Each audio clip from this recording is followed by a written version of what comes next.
everybody, welcome to our Disney prep series.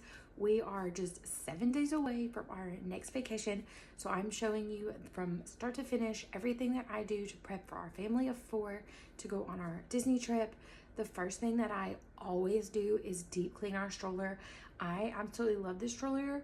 One big perk to it is that it all comes off. As you can see, the seat cushions, the cargo, all goes in the wash, even the canopies, and then I can wipe down every single surface. The snap trays pop off so I can clean those.